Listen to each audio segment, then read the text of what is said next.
तसं साहित्य मराठी भाषेत आपल्याला बऱ्यापैकी येत असतं, पण मराठीचं साहित्य बाहेरच्या भाषेत कालातीत असलेलं नाटक म्हणजे घाशीराम हे त्याचा जो फॉर्म आहे किंवा काही ज्यावेळी ते बसवलं गेलं त्यावेळेचा इतिहास अर्थात तुम्हाला सगळ्यांना माहिती असेलच, पण ते जे नाटक आहेच नव्हे तर जगभरात एखादा घाशीराम निर्माण केला जातो आणि एखादा घाशीरामचा वापरून झाला की घाशीराम फेकून दिला जातो, असे असंख्य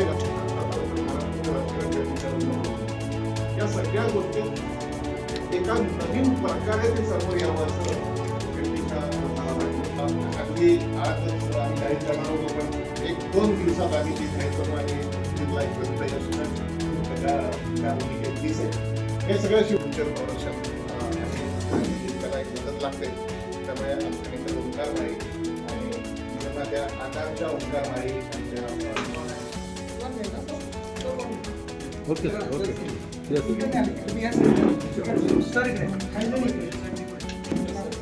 लवकर येतो व्हिडिओ चालला मला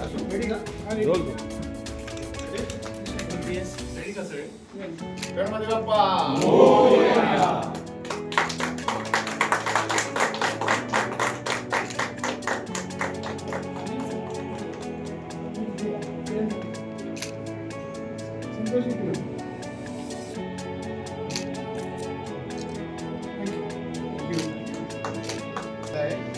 जूनच्या महिन्यात या नाटकाचा प्रयोग मुंबईमध्ये नीता मुकेश अंबानी कल्चरल सेंटर मध्ये नाटकात काम करणं, रंगभूमीवर काम करणं एक मोठं आव्हानच आहे. जरी या क्षेत्रात पदार्पण रंगभूमीवरूनच झालंय, त्या मागे स्टेज म्हणजे रंगभूमीत नाटक करूनच या क्षेत्रात येणं झालं, या क्षेत्रात पदार्पण झालंय. त्यामुळे नाट्य किंवा रंगभूमी हा पाया आहे प्रत्येक कलाकाराचा आणि नाटक मला करायचंच होतं असं मनापासून बराच काळ लोटला गेलाय की रंगभूमीवर मला यायची इच्छा आहे, पण तसं काही येत नव्हतं समोर आणि नेमकं आलं तर ते इतकं असं अवाढव्य आलंय समोर. पण म्हटलं आता खरा कस लागेल आणि आपण किती पाण्यात होतो अजून हे आपल्याला कळेल आणि स्वतःला पुन्हा एकदा आपण म्हणतो ना सेल्फ अॅनलायझिंग म्हणू किंवा स्वतःच आत्मपरीक्षण म्हणू, तसं माझ्यासाठी हे नाटक असेल. प्रयत्न करतोय फार हे शिवधनुष्य उचलण्याचा आणि जबाबदारी आमचे दिग्दर्शक आहेत, निर्माते आहेत, अभिजित पानसे, भालचंद्र कुबल सर आहेत, अर्थात विजय तेंडुलकरांनी लिहिलेलं आणि वसंत देवांनी हिंदी नाट्य रूपांतरित केलेलं हे नाटक फार मोठं आहे शिवधनुष्य. आणि आत्तापर्यंत जे सिनेमे केलेत किंवा जी काही नाटकं केली त्यातनं कम्प्लीट वेगळ्या पठडीतलं आहे आणि एक वेगळा दृष्टिकोन माझ्यातल्या कलाकाराकडे बघण्याचा कदाचित बदलेल प्रेक्षकांचा म्हणा, माझ्या निर्मात्यांचा म्हणा किंवा दिग्दर्शकांचा, की बाबा संतोष जुवेकर हे असं काहीतरी सुद्धा करू शकतो. तर मी माझा प्रयत्न करणार आहे, बाकी यश ते बाप्पाच्या हाती आहे आणि बाप्पा नक्कीच त्याला यश देईल, तेवढेच कसून प्रयत्न करें. सो ये पूरा नाटक ही बहुत बड़ा चैलेंज है क्योंकि तो लिखा गया है विजय जी तेंदुलकर उन्होंने और इसका नाट्य रूपांतरित किया है इस नाटक को वसंत देव, और ये बहुत मतलब मशहूर नाटक है. मतलब जो इस थिएटर से जो जुड़े हुए लोग हैं, जो 30 मार खां है, जो बड़े बड़े रथी महारथी है, उनको पता है घाशीराम कोतवाल क्या है ये नाटक. और ऐसे नाटक में काम करना, इस नाटक में काम करने का एक मौका मिलना, ये मेरे जैसे एक छोटे से कलाकार के लिए बहुत बड़ी बात है. तो मैं अपने सारे दर्शकों को और इस नाटक के सारे नाट्य प्रेमियों को और भगवान से बस यही प्रार्थना करूंगा कि मेरे एफर्ट्स हैं जो मैं करूंगा उससे बस आशीर्वाद मिले. ये बड़ा प्ले है और इसमें जो कैरेक्टर है वो भी सेंट्रल है जी, जो एक हिस्टोरिक है. क्या कुछ स्पेशल तैयारियां हो रही है इसके लिए आपके साइड से? जी बिल्कुल. एक तो इस नाटक की भाषा जो है वो अलग है, हिंदी भी है जरूर, लेकिन ये मिश्रित है. इसमें अवधी है हल्की सी, बहुत ऐसी भाषा है, उसे हमने थोड़ा सा आसान करने की कोशिश की है हमारे निर्देशक सर ने. तो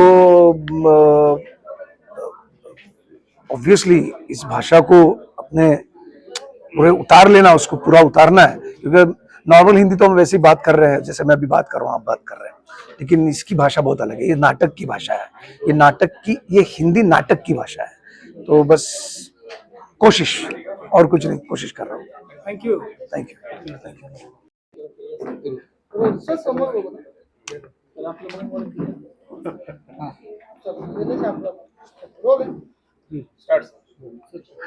हिंदी भाषेमध्ये तुम्ही या नाटकाचं प्रतिसाद करतात, आव्हान वाटतं? निश्चितपणे घाशीराम कोतवाल हिंदीमध्ये सादरीकरण करताना मोठं आव्हान आहे आणि हे शिवधनुष्य उतरण्यासारखं आहे. पण तरीही जो आमचा संच आहे आणि आमचे सगळे सहकारी आहेत त्या योगे एक मराठीतली अतिशय गाजलेली अत्यंत नितांत सुंदर अशी ही कलाकृती आम्ही पूर्ण देशभर किंवा जगभराच्या हिंदी भाषिक लोकांसमोर, इतर भाषिक लोकांसमोर आणायचा भव्य प्रयत्न करतो आहोत. ज्या नाटकाचा इतिहास बघितला तर त्यांना बाळासाहेब ठाकरेंनी विरोध केला होता, वादाच्या भावनेत सापडले. आता त्याकडे पाहताना तुम्हाला काय वाटतं? त्यावेळेला 70च्या दशकातलं हे नाटक होतं.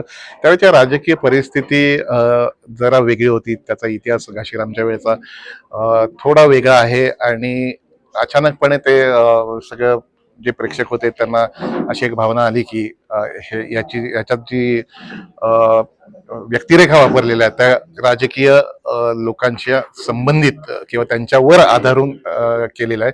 पण तसं काहीसं ते नव्हतं. नंतर मग घाशीराम सगळं जगभरात गेलं आणि मुख्यत्वे करून तेंडुलकरांनी जेव्हा हे घाशीराम लिहिलं हे मला असं वाटतं एक त्या पुस्तकाला पण आता 100 वर्ष वगैरे झाले असेल. एका पुस्तकात या गोष्टीचा उल्लेख आहे त्याच्यावर. त्यामुळे ते राजकीय प्रश्नांना धरून लिहिलेलं नाटक नाही. पण निश्चितपणे ज्या प्रकारे ते कंपायलेशन म्हणजे आता तेंडुलकरांविषयी मी काही बोलण्याची योग्यता माझी नाही किंवा डॉक्टर जब्बार पटेल यांनी जे ज्या प्रकारे बसवलं त्याची काही माझी योग्यता नाही. पण एक नवीन प्रकारे नवीन लोकांसमोर नवीन पिढीसमोर हे नाटक दिमाखाने यावं असं आम्ही जेव्हा या निर्मितीत उतरायचं ठरवलं तेव्हा घाशीराम सारखं नाटक हातात आल्यानंतर सोडणं शक्यच नव्हतं. उत्सुकता आहे कारण नाटकातले संवाद असतील किंवा पात्र असतील ते त्यावेळी सारखेच असतील का काय बदल? याचं रूपांतरण केलं हिंदीमध्ये वसंत देव यांनी. वसंत देव हे नाव बऱ्याच लोकांना माहिती नसेल पण खूप मोठे देशातले गीतकार संगीतकार म्हणजे पटकन मला आता अगदी तोंडावर आलं तर उत्सव मधलं सांज ढले गगनतले किंवा मन क्यू बहका रे बहका हे ज्यांनी लिहिली गीतं ते वसंत देव.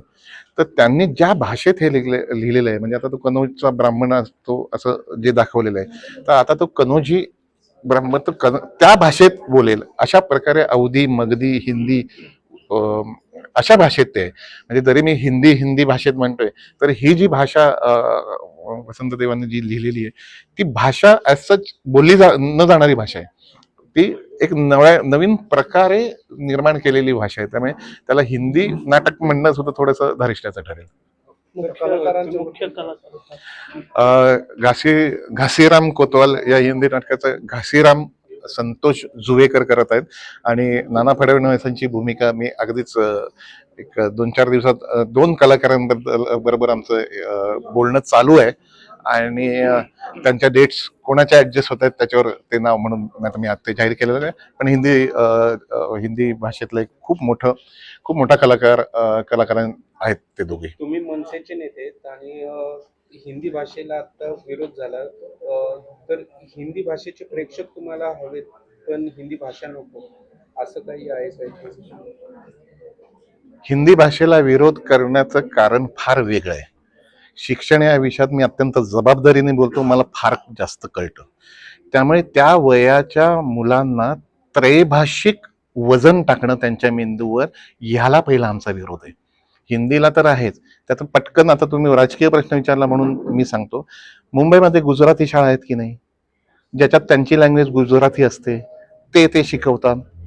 मुंबईमध्ये दुसरी भाषा किंवा आपल्या सगळ्यांच्या शाळांमध्ये इंग्रजी अनिवार्य नाही पण इंग्रजी यायला हवी आपल्या मुलांना सगळ्या पालकांना वाटतं.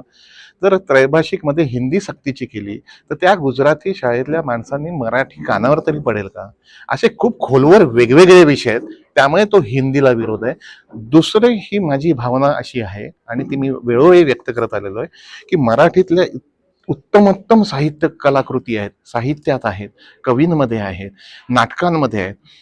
काय होतं की आपणच आपलं उदो करत बसणं बाहेरचं साहित्य आपण मराठी भाषेत वाचतो की नाही, बाहेरचे चित्रपट किंवा OTT माध्यमामुळे बाहेरचे स्पॅनिश मधलं नार्कोस आपण बघतो की नाही, इतर ब्रिटिश लँग्वेज मध्ये बघतो की नाही, इराणियन फिल्म्स बघतो की नाही, मग आपलं बाहेर कधी देणार?